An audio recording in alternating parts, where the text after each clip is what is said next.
Bismillahirrahmanirrahim. Assalamualaikum warahmatullahi wabarakatuh. Alhamdulillahirabbil alamin. Wassalatu wassalamu ala sayyidina Muhammadin wa ala alihi wa sahbihi ajma'in, amma ba'du. Allahumma salli ala sayyidina Muhammad wa ala ali sayyidina Muhammad. Yang pertama-tama, yang paling utama,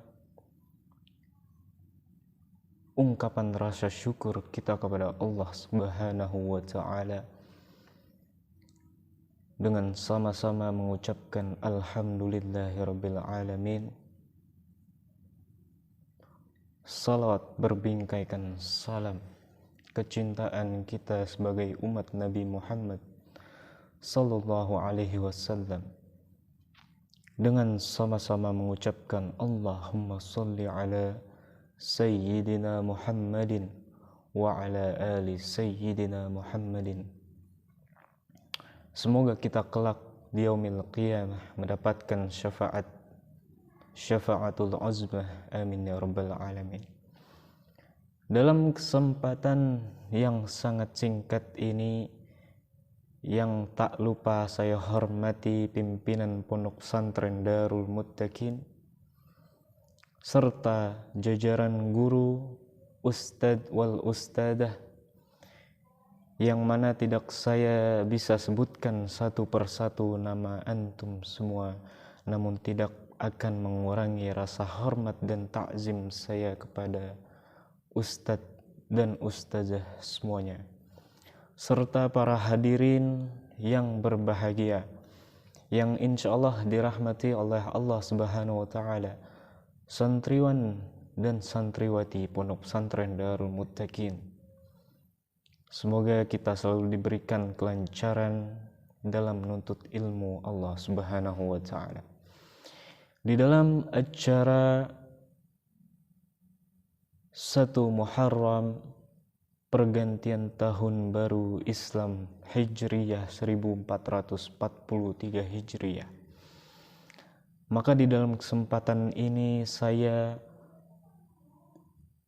izin kepada para hadirin untuk menyampaikan satu patah kata, dua patah kata, maka tentang tema menyangkut Muharram, tahun baru Islam.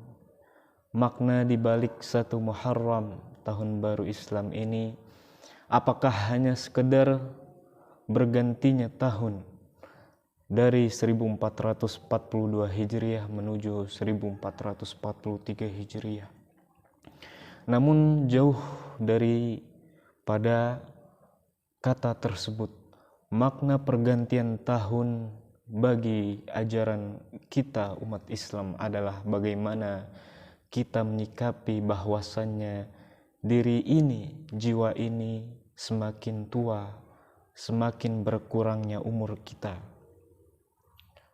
Apakah momentum di dalam tahun baru ini kita merenungi, bermuhasabah terhadap apa yang sudah kita lakukan di masa yang lampau, atau justru kita melupakan, justru kita berhura-hura akan kesenangan duniawi tanpa memikirkan atau mengkhawatirkan apa yang telah kita perbuat di masa lalu.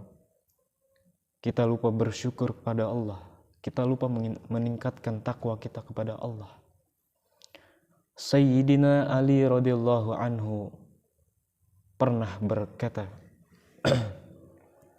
di dalam perkataan yang mulianya ini, dia berkata, barang siapa yang hari ini lebih baik daripada hari kemarin, maka ia adalah orang yang beruntung. Namun barang siapa yang hari ini sama dengan hari kemarin, maka ia adalah orang yang merugi.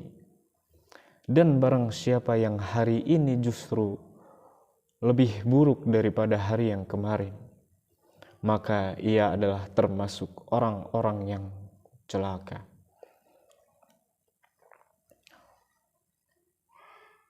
Motivasi dari menantu Rasulullah sallallahu alaihi wasallam ini Sayyidina Ali karamallahu wajhah.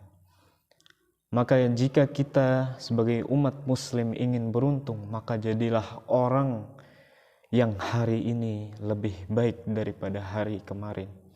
Inilah inti pesan ajaran Islam yang sesungguhnya, yaitu untuk selalu mendorong umatnya untuk maju ke depan, bukan berhenti di jalan, apalagi mundur ke belakang.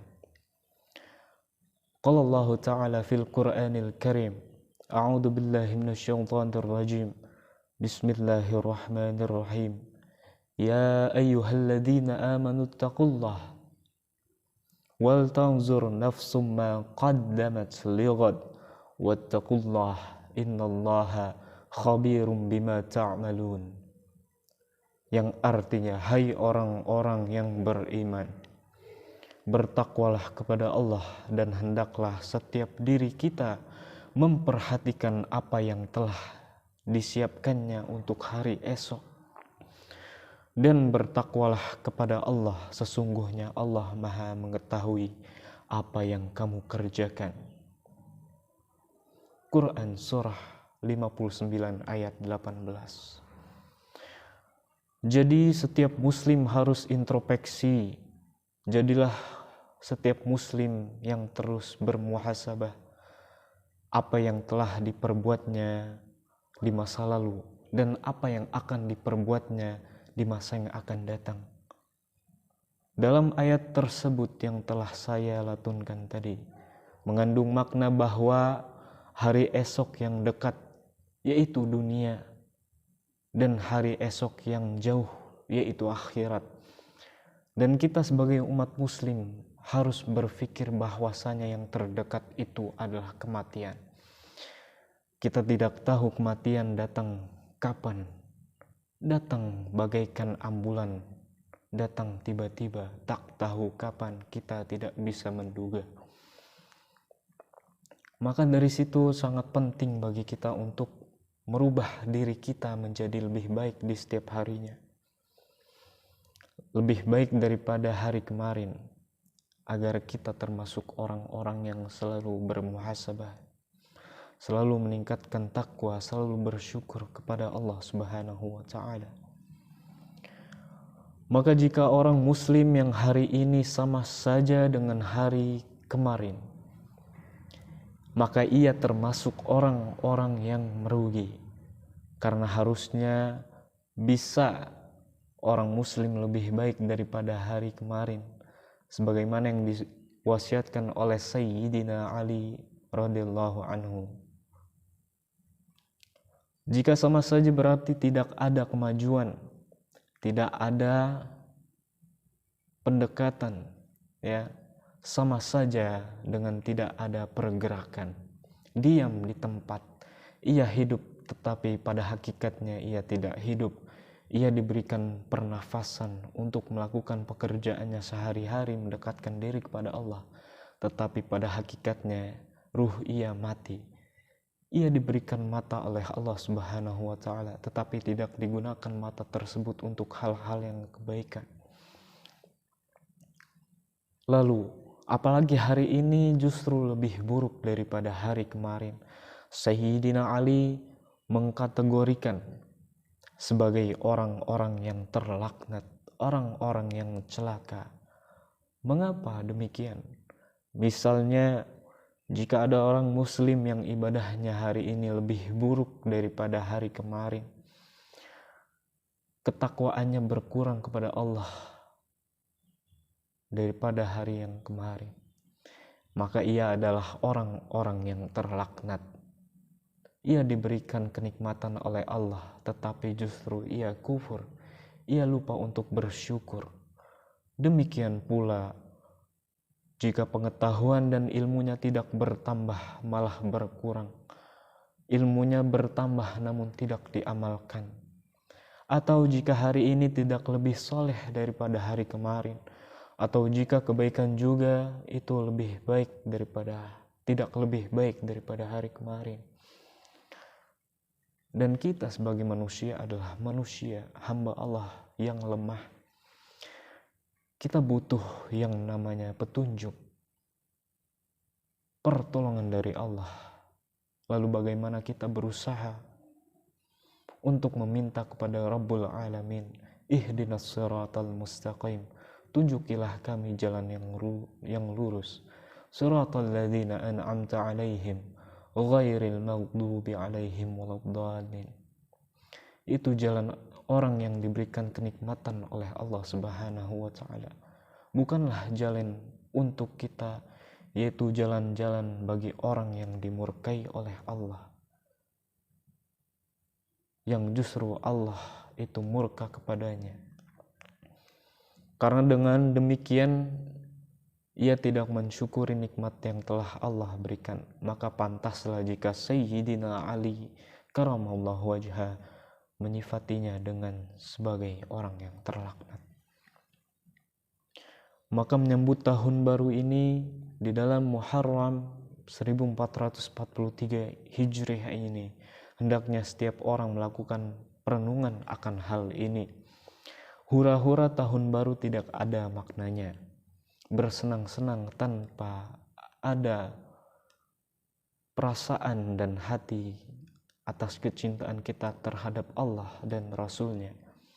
Bukan malah kita berhura-hura, justru itu hal yang dapat menjauhkan kita daripada keimanan dan ketakwaan yang bisa melalaikan. Dan bahkan bisa dikatakan sebagai tindakan norak atau konyol jika ternyata hal itu tidak membuat kita menjadi semakin baik ke depannya, apalagi malah cenderung destruktif. Anak-anak muda harusnya berpikir jernih. Anak-anak generasi penerus bangsa harus berpikir maju, bukan diam di tempat tanpa tujuan, apalagi mundur ke belakang karena alasan yang tidak masuk akal. Menyiapkan masa depannya dengan hura-hura yang tidak ada manfaatnya. Semoga kita menjadi generasi pemuda penerus bangsa umat muslim yang dapat memajukan umat serta generasi selanjutnya. Semoga tahun depan kita menjadi pribadi yang selalu beruntung, yaitu yang hari-harinya semakin bertambah baik dalam segala hal, yang hari-harinya di dalam hati kita terbesit kalimat subhanallah walhamdulillah wala ilaha illallah wallahu akbar wala haula wala quwwata illa billahil aliyyil azim astaghfirullahal azim subhanaka inni kuntu minaz zalimin wala haula wala quwwata illa billahil aliyyil azim.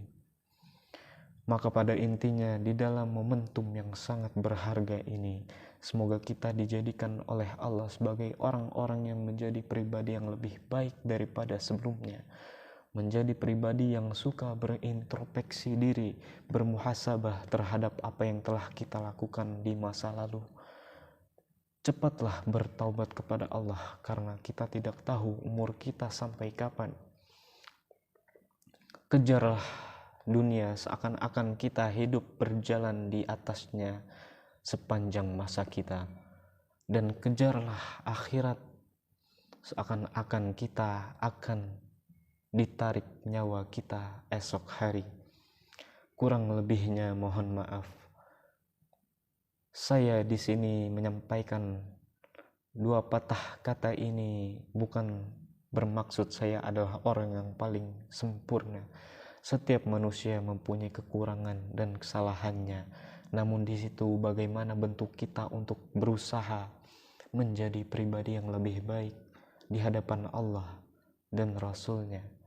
Semoga kita menjadi pribadi yang lebih baik. Amin. Amin ya Rabbal Alamin. Terima kasih atas kekurangan dan kelebihannya. Saya mohon maaf. Kesalahan itu datangnya dari saya. Semoga kita selalu diberikan rahmat oleh Allah Subhanahu wa taala. Wabillahi taufik wal hidayah. Wassalamualaikum warahmatullahi wabarakatuh.